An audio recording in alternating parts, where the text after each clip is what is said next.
you're being recorded, just say okay. Okay. I'm going to say okay. All right. Hi, everybody. This is wild for me. I stepped back from the business for a while and to come into an environment where I find kindred spirits, creative spirits it's exciting. I thought what I'd do is kind of just take you in a linear fashion through where I started and where I ended up, because there's kind of I think there's a thread running through. First of all, I started off, I went to Wesleyan in Middletown and spent my 4 years there studying rats, literally operating on rat brains. And I think that helped prepare me for a lot of what I found in the toy industry. There's a lot of, you have to be careful. I think in any world where there's a lot of money to be made or power to be had, just have to be careful. Anywho, I'll tell you I want to start off with a cute story. One of my first inventions I had taken to Matchbox, and they took me into this little room in the attic where there was the president and 2 other males, and that was it, and me. And I pitched this project, which is not all that interesting to tell you, but it was the first time I had done so, and I was nervous as all get out, like I am now, anyhow. And the president of Matchbox said, we're going to step outside. Then they came back in and they said, we want to hire you. And I said, no es posible. I live in another state and I have 3 bambinos. No, I'm not coming to work for Matchbox. But you have probably an astounding stable of creatives right here on your grounds. It's just a question of identifying them and giving them the freedom to create. Okay, blah, blah. And then they offered me, I don't know, $10,000, $15,000 to hang on to the potential rights. And I went out into the parking lot, and this is the first thing I've sold, and I'm like shaking, and I'm like, oh my God. And I'm like, who's it? Marlo Thomas, I jump up and kick my heels, and I'm going, oh, I'm so cool. I'm so awesome. And that's when I heard the click, click, click, which were my hot rollers still in my hair. That tells you a little bit about my reputation and how I've done things. Okay. So then Girl Talk was one of the bigger projects I did, certainly early on. It was a game for girls 8 to 12. The thing was, I had gone to Western Publishing. They had done research. They knew they needed this in that market. And when I finished the presentation, they all stood up and applauded because they knew they were on the right track, but they just simply didn't know, what rabbit hole to go under. So Girl Talk ended up, I don't know, they're probably something like a dozen licenses. They had Girl Talk Jenga, and it was crazy. Girl Talk is still out there. And we were just talking about how my brother and his college roommates used to play Girl Talk. They'd get themselves completely schnockered, and then they would play this girls game. So that helped sales. Then I did a game that's also still on the market called Encore. At the time, the industry was looking for a way to do a music game without having to pay rights, which was no mean feat. And I thought about it for quite a while. And I remember I was driving down this road and looked at my radio and I said, that's it. I can't be charged if I don't specifically say you have to sing this song. So I looked it up and essentially found out that I could ask people to sing up to 6 words of a song without a rights issue. I walked into Parker Brothers on Friday, on Monday, check for 20,000. I mean, because you can tell there's an energy in the field where everybody's looking for a specific item or technology or whatever. So And what I want to tell you is they did a promotion, and I was representing Parker Brothers, and Donald Trump was representing Milton Bradley. Donald Trump had done a game called, naturally, Trump the Game. And I can tell you that Trump the Game lasted about 2 years. Encore, the music game, is still on the market 30, 35 years later. So I have to say that. And in fact, right now, we're looking at taking the music game and applying licenses to it where it's appropriate. For example, if you did the Beatles, and I did a Beatles game years ago, you take the Beatles game and you say, you know, I don't know, and now I'm freezing. But in any event, you a word like love, and you go back and forth with the word love, whatever. But it's Encore is, of all my games, is my favorite. It's my favorite to play. It's the one I'm glad that I will leave behind me when I go. Then I did a stuffed animal called Lovies. You know what? I put this stuff up so I can show you. Where the heck is it? Here we go. There's Lovies. You've all seen one of these, I'm sure, somewhere. Those went on to sell about 3 million units. I did not receive royalties for all of them because first 2 companies I received royalties, and then the last company went out of business, and then we got knocked off. But auditing shows that beyond where I was, they were 3 million in sales, which makes me happy, because I don't care if everybody knocked it off. I really don't care, because in my view, all those little kids got that, and they still have them. 30 million in sales. Oh, I'm sorry, 30 million in sales, whatever. Like I said, I don't pay a lot of attention to that. In fact, when Encore, the first royalty check came from that, it was Parker Brothers. And I said to my son, I said, "Oh, Justin, look, mommy just made $6,000. He goes, "Mom, that's 60,000. He's looking at the check and reading the numbers. I'm like, you know, whatever. So then Dream Builders, that's this here. Those were really the first construction toys targeted at girls. And you sense a theme. There's a lot that can be done applying in a loving way a theme to an existing technology. For example, I could still go through, for example, the toy business or the gift business or whatever. I could go through and boom, boom, boom, boom, boom, boom, come up with products just like that. And so could you, because you're looking at tried and true concepts like building. And, you know, my question was, why don't girls have access to building blocks? Doesn't make any sense.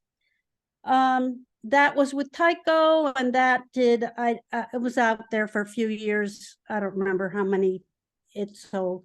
Then I did a project with Wizards of the Coast, which was with Richard Garfield, who was a real sweetheart, and it was collectible cards for girls, okay? iCamera, I did a long project, two years with Hallmark, who of all the companies I worked with, Hallmark I found was the best creatively to work with.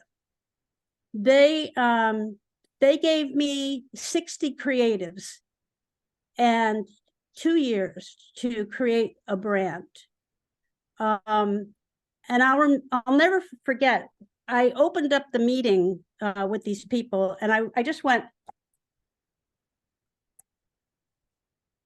before you knew it, we were all doing it, and we were a team, which is really critical, I think, in product development.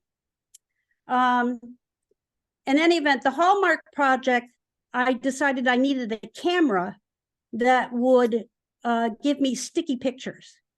And so I went to Polaroid and did iZone.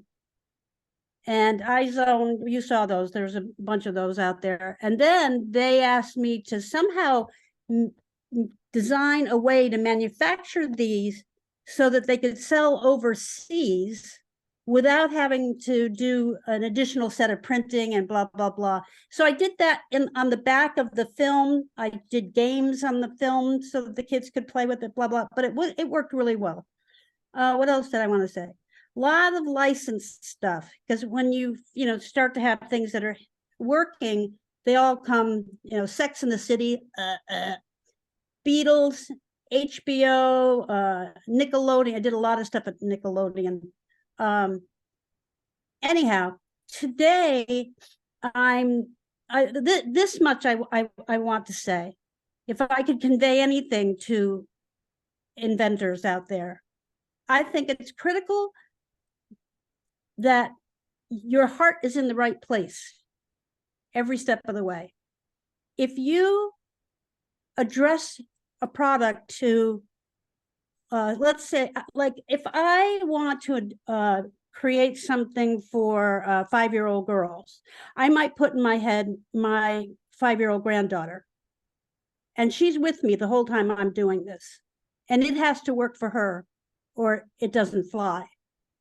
I found in the business that a lot of manufacturers ignore parents, which blows me away, because there's a lot of stuff these parents are forced to buy and there's no place to put it, and a lot of it's garbage. So I can look back, there's very few things, I think you heard, there's very few things I look back over my career and say I'm ashamed of it, or I didn't like it, or whatever.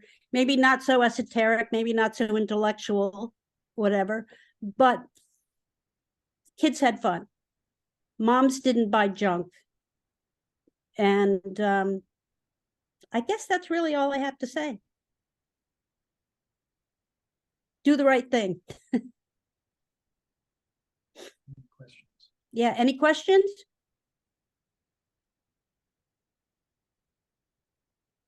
Guess not. I have a question. Okay. I mean, obviously, when it comes to games and themes, a lot of overlap, and of course, IP is, one of the harder things to kick off when you're getting started, right? So how do you make sure that you navigate the whole copyright IP minefield, going through and developing any kind of game? First thing I do, the names of the products that I develop are critically important. They've always been important. And I can't think of a project where the company didn't ultimately license the name and use the name. So there's no point in doing all that if you don't do due diligence. And that's an easy Google online for the United States Patent Trademark Office. If you need help, we can figure that out. But that's the first thing I would do. I mean, obviously, you can always change the name, but if it's critical to you, there's no point in doing the rest if you haven't done that homework. As far as certain things are really hard to protect. If, like, for example, the stuffed animal you looked at, there was a clear problem there. There was nothing that was really protectable. It was a concept and design. But because it was as popular as it was, it flew out, I hate that term, but it flew out off the shelves so fast that we couldn't protect it fast enough. We couldn't find a way to protect it. I have a lawyer that I have used now for many years, and I will do the homework first. I'll pay the money up front to find out whether or not, what do I need? Do I need a trademark? Copyrights you can do by yourself. You don't need anybody to do that. But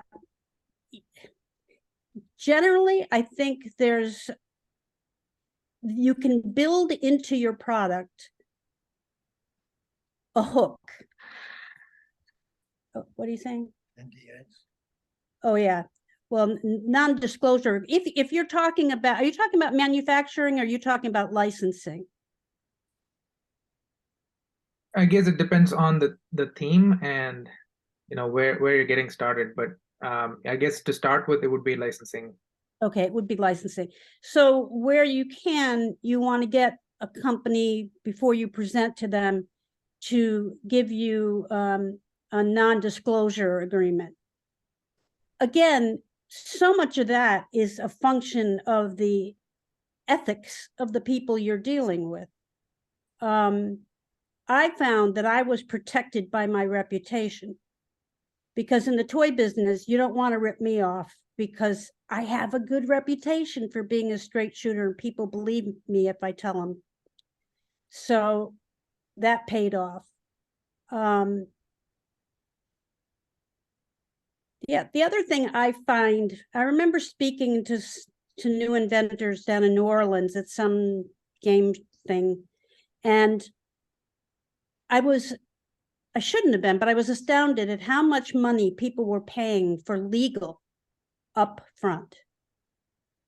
It doesn't make sense to mortgage your house if you have a product that doesn't work. So at the very least, you want a focus group. You test with a focus group, dated, so you have some.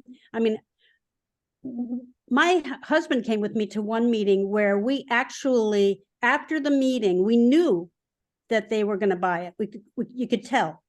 And what we did was, when the guy left the room, we actually took pictures of ourselves at his desk with that product. Good. Right? Just say, hey, I mean, and I'll tell you, you'll hear it from everybody that there are some dirty players in the business. I don't know if you recall Ann Geddes. She was the one that would do photographs of little babies and flower pots and calendars and all that stuff. I wanted to do a photo reel line, little babies and everything, it'd be perfect, right? And I went to this company. All these companies will remain nameless, but I called her husband in New Zealand, and asked for the rights. Could I present it? Yes, I could. Okay. I went in, I presented it to a toy company. They told me they weren't interested, right? The following day, he calls me from New Zealand to say that they tried to get the rights. So how do you handle that? Because you can't go around suing all the companies you hope to do business with, right? So what I did was sent an email to their biggest competitor and said, about this company. And the R&D person called me right away. I told them what happened. I said, here's what I want you to do. I want you to bid them up. If they're going to rip it off, they're going to pay Geddes through the nose.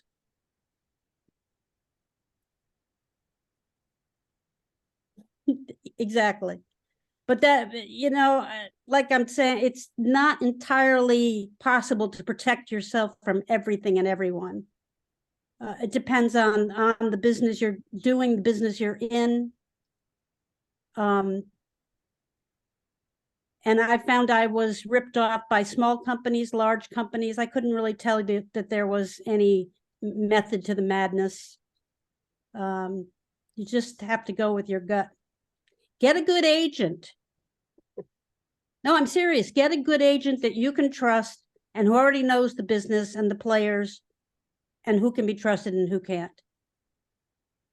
Kathy? Yeah, there's Mary. Yeah. I have a question. I'm looking at the picture of your iZone thing.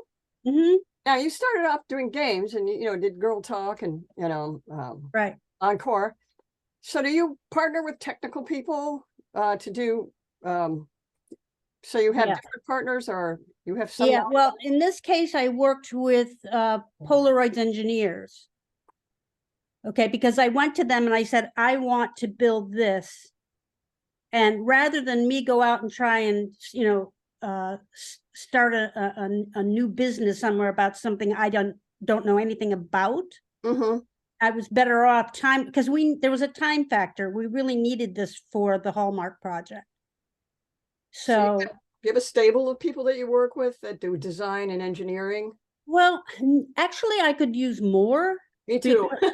Yeah, because it's not the same as it was. It's hard to find really strong, capable, experience. I don't even care if they're experienced. I just want somebody who says if they're going to show up on Monday, they show up. It's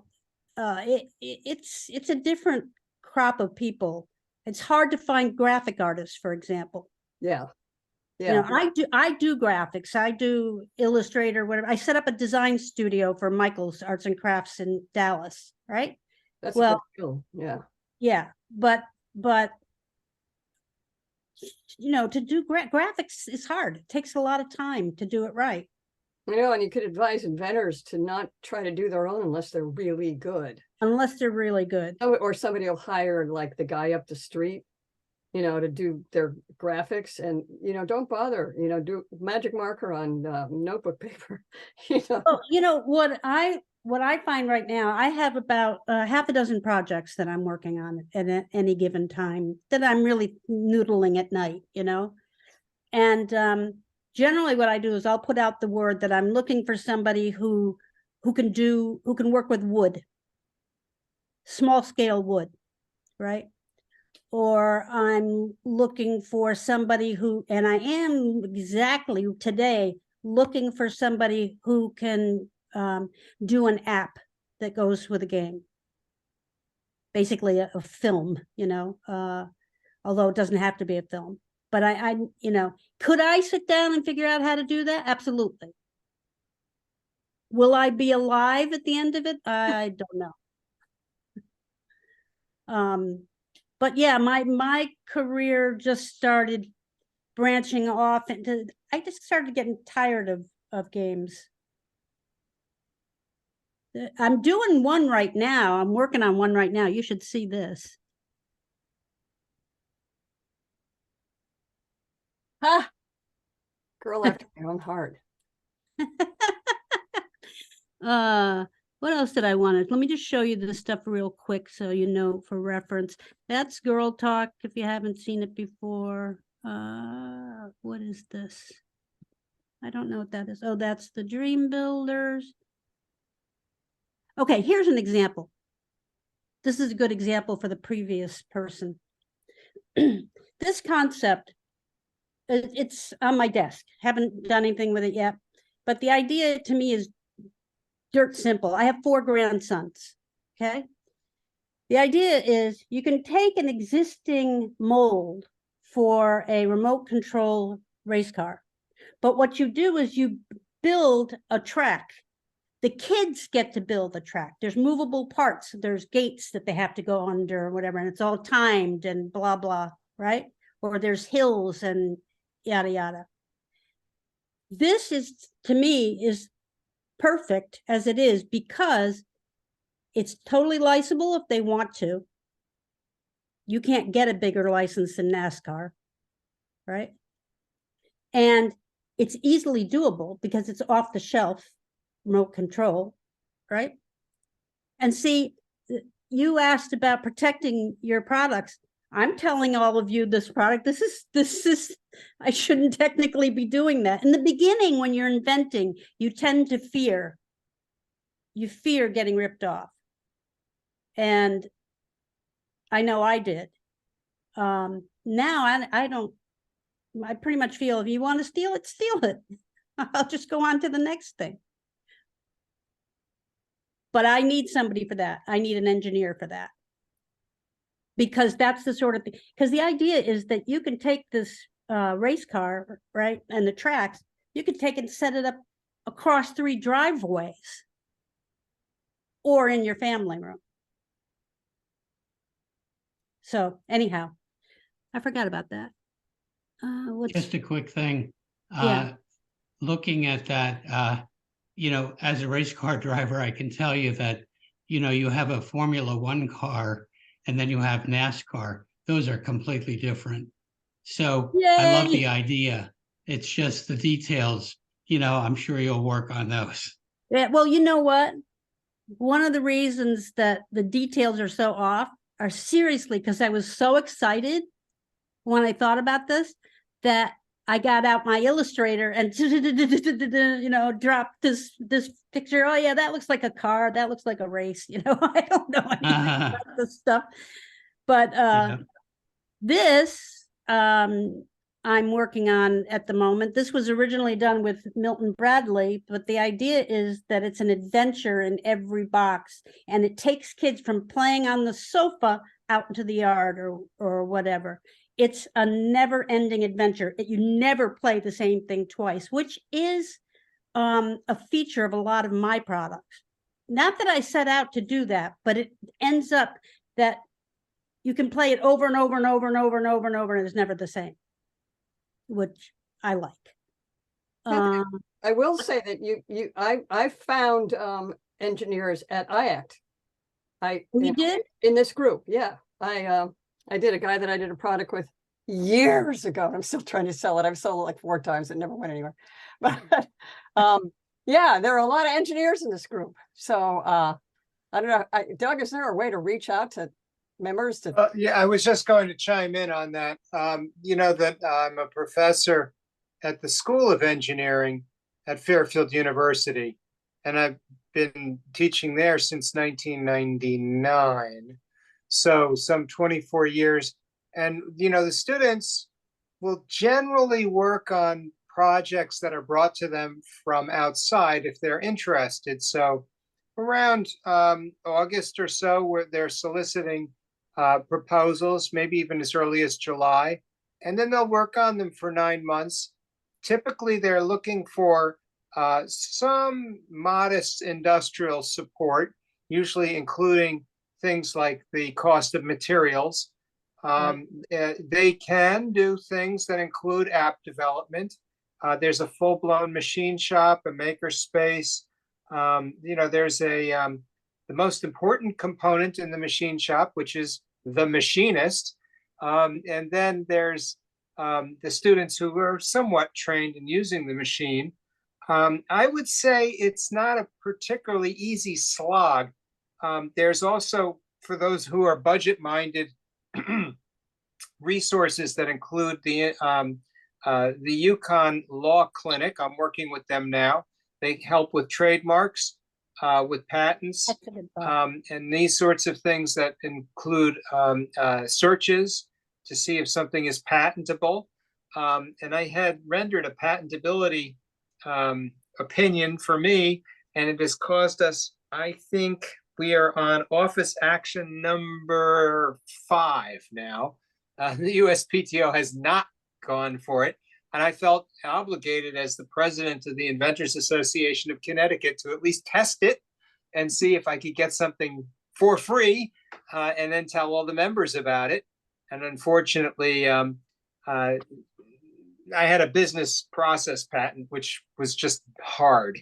And a number of things came about from the Supreme Court rulings, which made it even harder.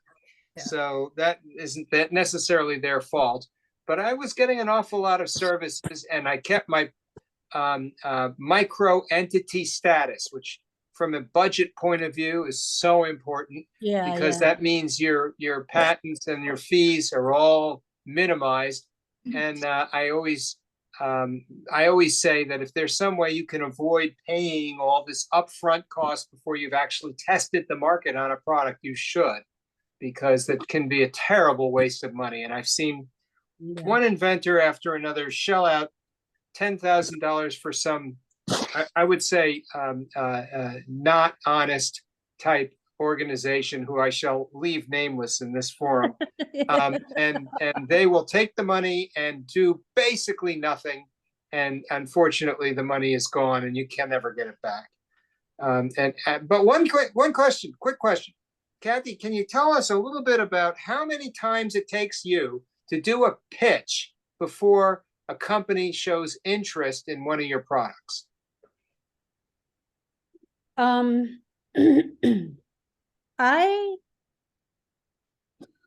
actually, after Girl Talk, because Girl Talk sold, I don't know, I think it was 8 million domestically, something like that, back in 1986.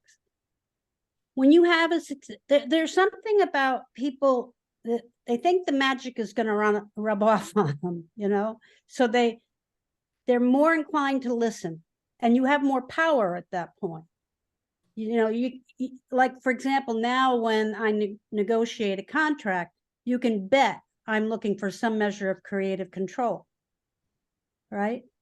But generally speaking, all of the projects that I'm showing you here, I think virtually all of these products were bought on the first time around. Wow. I mean, you know, and again, I'm not suggesting that I'm some sort of wizard, although I'm no dummy, but I think having sold as much as I have, and plus the other thing is when you sell a project like this one, for example, you take the company right from the beginning to the end, right? And they need that. They need the hand-holding, because people in a corporation, they don't want to get in trouble. They don't want to lose their jobs. You know, it's easier if they can say, well, we did it that way because she told us to, you know. In other words, I take the risk for them in a way. I find what I'm doing is my most important role is the inspiration to begin with, because you can't buy that, really. That's hard. You got to have a gut for it, right? It's like musicians, you know. But you also have to be willing to do the homework. So when I do, for example, this product here, this was Milton Bradley. When I took this product in, you see there's an audio cassette there that was all these adventures. They were already done. All right. All the cards, the adventures were already done. These are Tyvek flags that the kids can tie in their environment, so they can say the magic woods are over there and the blah, blah, blah is in the garage, right? It's detail. To give you an example of detail, when this tested at Milton Bradley, well, when we tested it, we could, after 7 seconds, the kids were off on their own. They didn't know we were there with the camera. They were so into it, right? But with Milton Bradley, I had painted a triangle piece of cardboard, literally red, blue, green. Okay, if I point the red at you, you have to freeze. If I point blue at you, you're going to drop dead, right? Whatever, just magic. Do you know how many of those got stolen from the tests? Pieces of cardboard were being stolen from Milton Bradley. Doesn't get any better than that, you know. As if they couldn't make one themselves. Yeah, exactly. But these were magic pieces of cardboard, you know. Well, could you speak a few words about what it means to test one of your products on your own? What do you do other than, you know, bounce it off your 4-year-old granddaughter or something? No. My kids, I raised my kids in Fairfield, and we were right on the Bridgeport line. So we had access to all demographics, everybody.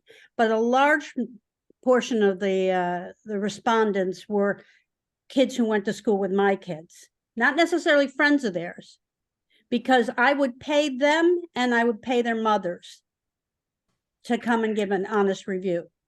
So they would come into my studio, I would put this stuff out, tell them how to play it, and they'd go play it.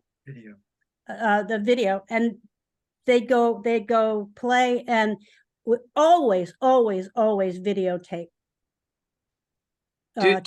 Do you, how much do you pay your interviewees? At that time, because it's different now, but at that time I used to give them, I think it was like Now, let's say we're talking the 1990s or early 2000s. At that time, it was maybe like 25 bucks a kid and $50 to mom for her trouble of picking up the kid and whatever. But I could have gotten those kids for free. I had mothers calling me up upset because their kids hadn't gotten called on to test yet. Oh. My son, my middle son, came home from school one day all upset because the kids were harassing him because they didn't believe his mother did girl talk. They thought he was making it up. Did they put your name on the box? I wouldn't let, my name is not on any product. I got interviewed by Hartford Current way back when about girl talk. And in that interview, they're talking about how successful, blah, blah, blah. And that I had 3 small children, and then they put my street address in the article. Wow. Yeah. When Girl Talk came out, I had a phone call from a guy in California who wanted to take my life. It opens you up to all sorts of stuff. By the way, one of the things I'm doing now is I'm working on a podcast with a friend of mine who's she's an industrial graphics professor, I think it is. She was at NBC Sports, you know, whatever. She's a really talented person. And in a way, I like that because there's less access. But having said that, when I did Encore, this is the coolest thing. Where are we? Okay, there, Encore. When we did Encore, I put a message in the game that said, if you get stuck on a question and you need help, call the inventor. And I put my phone number in the box. So every Friday night I would get deluged. It's fun. It's crazy. There was Kathy, was that a special phone number? That wasn't like your cell phone, right? No, that was my house phone. We didn't have cell phones then. Wow. They put a Google phone. I completely forgot about that, but my son just reminded me. He goes, Mom, you remember on Friday nights all these people would call our house? Too funny. Now here we go. Here's Spontaneous. That was a knockoff of Encore. But I don't have any, like, whatever. Knock away. Well, just to say again, not just the students that are attached to Fairfield University, there are members of our club. Oh yeah, engineers. I heard that loud and clear in the introductions. Okay, good. Then I guess, Doug, is there a bulletin board or something where we can? Well, that's a good question. I think that if you want to advertise your availability, you can certainly post to the chat. I don't know if Kathy, did I put your email up on the I don't know. I was just going to tell everybody.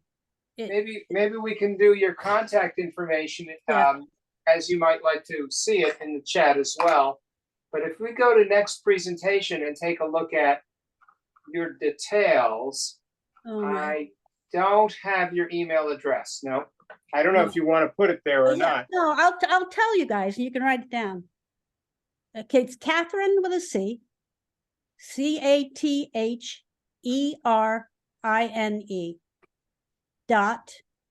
.Rondeau, RONDEAU @gmail. And I'll repeat that quickly for those who need it. I can post it on the webpage under your bio if you don't mind that. No, go right ahead. I don't care. Okay. No, because the truth of the matter is, like right now, I could use engineers, I could use some graphics people, I could use people who can do wood. I need somebody who can do an app. And I especially need anybody who has direct contact with the Grateful Dead. That would just kill. And it's funny because my son was a band band, what do you call it? Manager. Music manager. He had all like 10 bands he represents. And so I have like 12 contacts with the Grateful Dead, but they don't pick up their phone or anything. It's not, it, you know, it doesn't matter. I can do any other band, but the point is you do one license encore. Let's say you did, say you did the Beatles, all right? You do one, that works. Well, next thing you know, you have all the other music bands, because you don't need to know their music to play the game. That's what's really precious.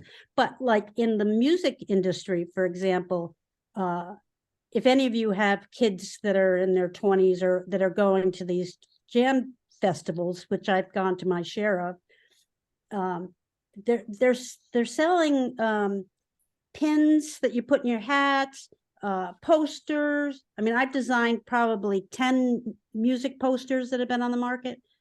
That was fun. But the point is, the game becomes a vehicle for collectibles. Like if you're doing the Grateful Dead, the Teddy Bears are your moving pieces, for example, but they're rare and rarer and whatever. It's formulas. Hey, Doug, I had a quick question if I could for Kathy. Please. My question is, Kathy, you seem to imply that, for instance, with Girl Talk and maybe the Dream Builder thing, that you knew that the companies were kind of looking for those, or that the research has said that, you know, there were opportunities in specific areas.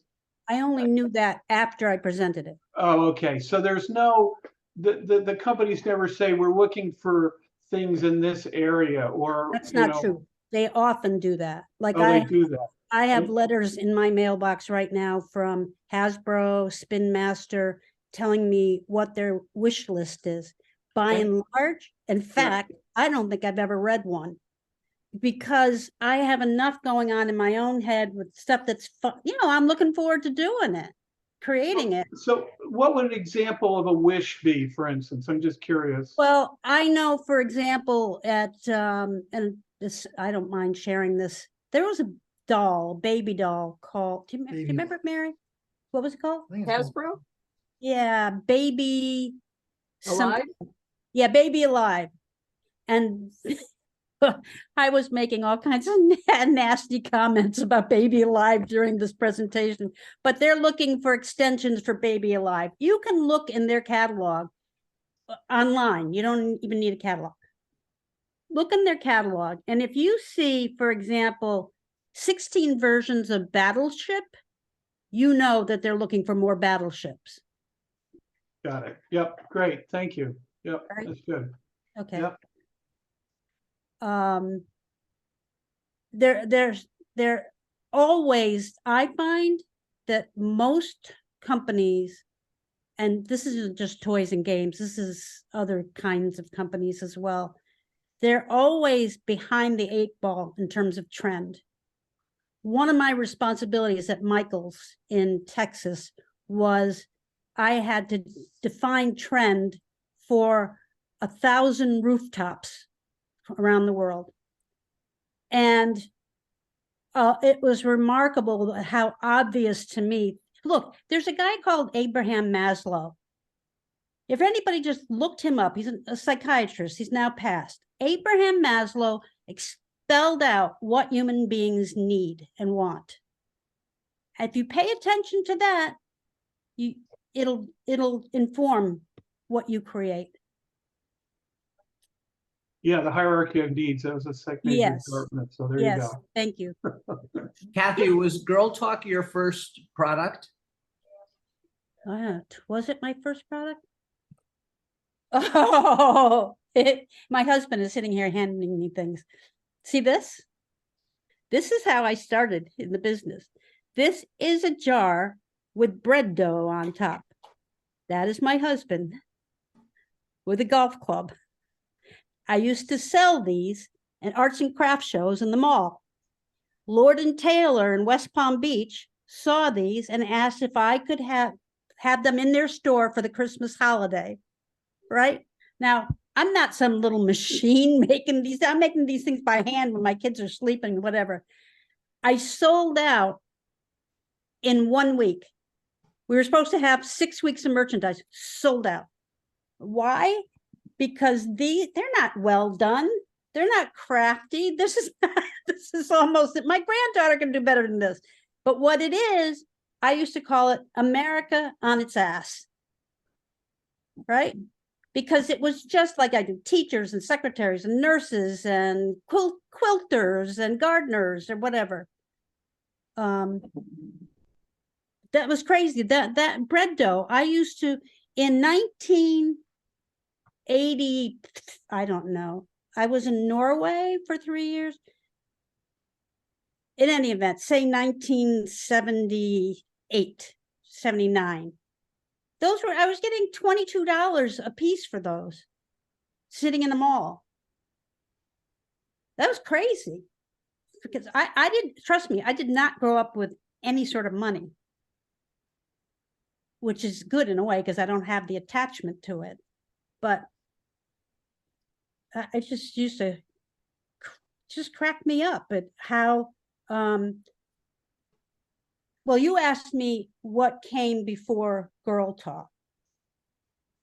This was called Baby Cakes. And the first people I took it to was Coleco, because that was the only toy company I knew.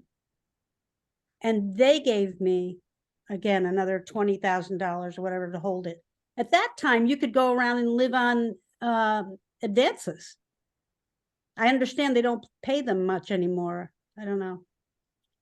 Could you say a few words about what the terms are for a standard royalty agreement between yourself and one of your clients?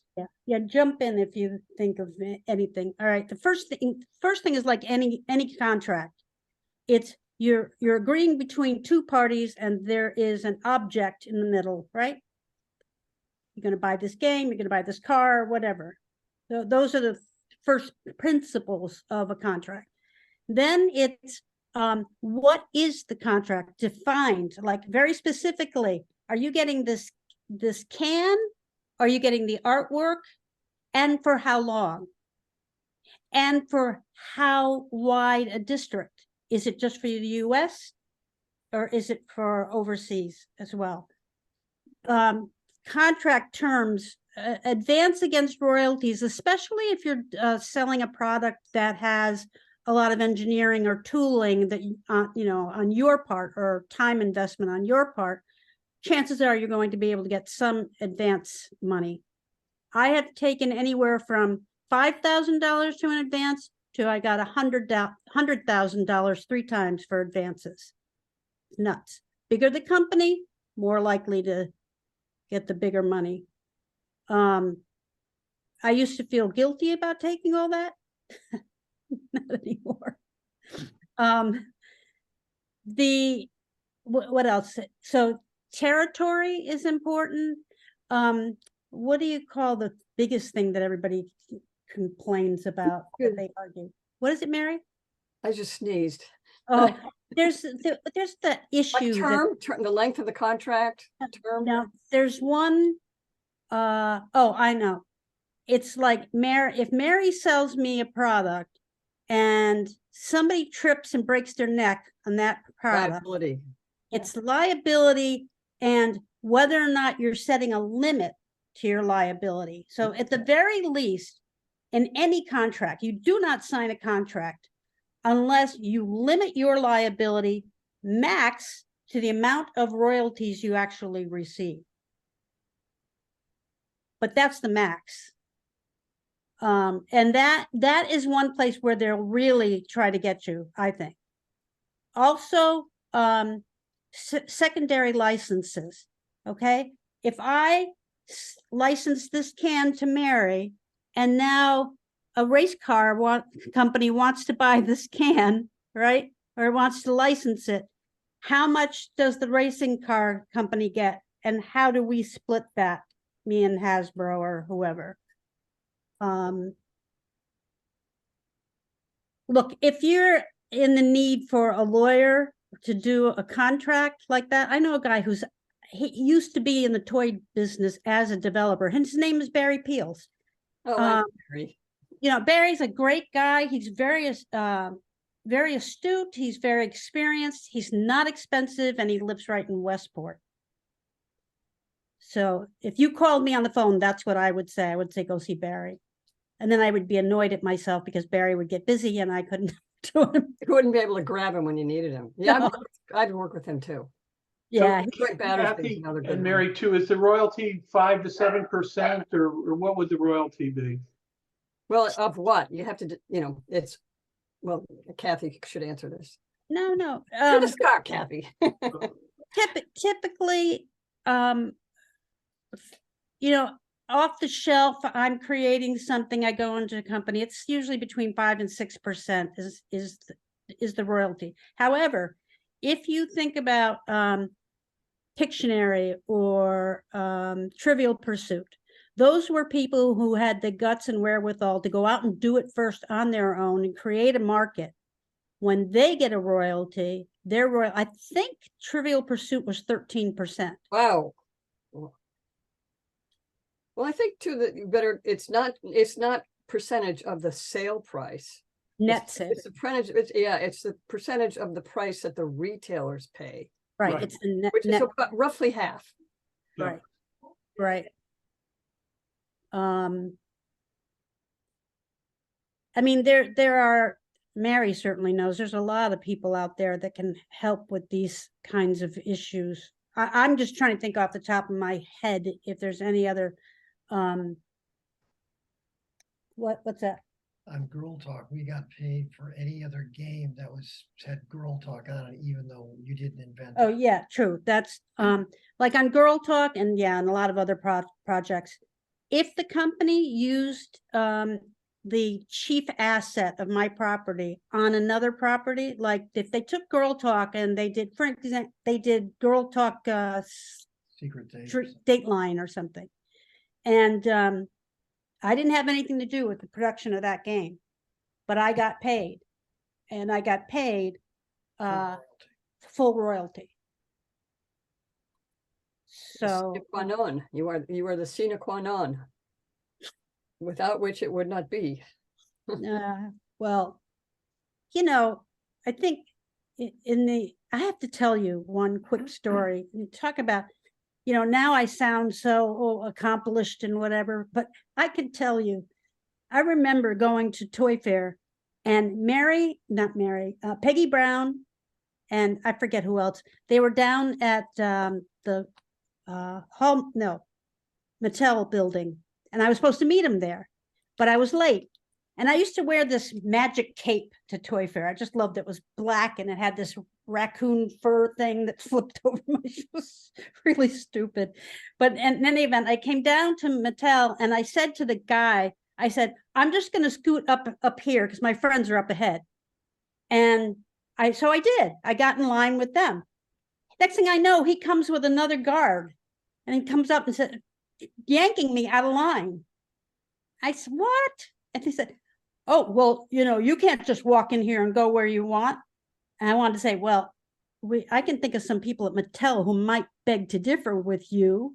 But in any event, I stood up, took my cape, and I said, you are Mattel. You are not an independent country with inviolate borders. And everybody in the line was cheering. It's Hey, like, yeah. take your Barbie and walk. Oh God. So I think we've been at it for a little over an hour now. Would you like to wrap things up? What I want to say without you know, making myself eternally available is that if you have a question or two or whatever, certainly send me an email, because the best day of my life in the business, the very best day, was when I spoke to a group of new inventors in New Orleans. That was the best day, because I was able to tell them about basically how not to get messed around with by the companies. And the companies were in the audience. But at the end of that meeting, all of these inventors came up and they gave me a hug, and it was cool. It was really awesome. There was one question in the chat. Someone asked if you'd ever done anything with augmented reality or virtual reality. It's funny, I'm being groomed right now in that direction. One of my friends is a professor. He did the augmented reality presentation at 9/11. Wow. So yeah, so I've like played with my grandkids, they've seen it, but I've not produced it. I would be happy to work in another medium. You know what I mean? Yeah. Very cool. Catherine, yeah, I'd be delighted to talk to you. I own an augmented reality gaming company, and we're based in Darien. It's called Polygoons, Polygoons. And we have a game in the store, but it hasn't been promoted. And I'm looking to do something with it. I still have a technical team available for development if you need any help with your projects. Tell me your name again. This is Steve Chinani. That's Chainani. Is that Indian or? Yes. And I'm currently in Palo Alto. So I'm currently visiting Palo Alto. I'm with my venture capitalist backers on another project. I'll be back in Darien on the 10th of November. Okay. I'll send you a quick email, and I'd be delighted to connect with you when I'm back. Yeah, that'd be great. That would be great. So Kathy's email is posted on the InFUNity website, right underneath her bio, and I'll be posting the video also for this presentation. And I wanted to say a thing or two about our next speaker, who is going to be Allison Malloy, the Managing Director of Investments at ConnecticutInnovations.com. I've been lucky enough to get several of the CT Next type grants. They've all been small, and they've been awarded primarily to my students. And some of them have resulted in our launching of some Kickstarter projects, none of which were particularly successful, but at least we got to a launch phase. So that's what I have for us tonight. I hope everyone will join me in thanking Kathy for a terrific presentation. I really enjoyed it, thoroughly enjoyed it. And Can I just interrupt for a sec? Sure. I have wanted to come and speak to a college audience for some time. Oh, good. Because I think they just need a little this. You know what I mean? It's fun. It's fun. It's fun. Very good. So we've got this other presentation. It'll be done on the 28th of November, which is, I think, the last Tuesday of November after the Thanksgiving break, hopefully when some of the students come back. And I want to thank everybody for joining us tonight. And I hope you all have a safe evening. Yeah, you too. Mary, give me a call. I will. Bye-bye. What? Thank you. Send me your number. Thank you. I don't think I have it anymore. Do you have my number on there, Doug? I will, Mary Elroy, I will send you the number. Okay, I may have it, but good. Thank you, Doug. Great to Sure see thing. everybody. Great to see Bye-bye. Valerie and Brian and Kevin and Kathy and Doug. That And was this fun. has been everybody. great fun. What great Yeah. fun. All right. Bye-bye, everybody. Bye-bye. Good Peace night. out. Take care.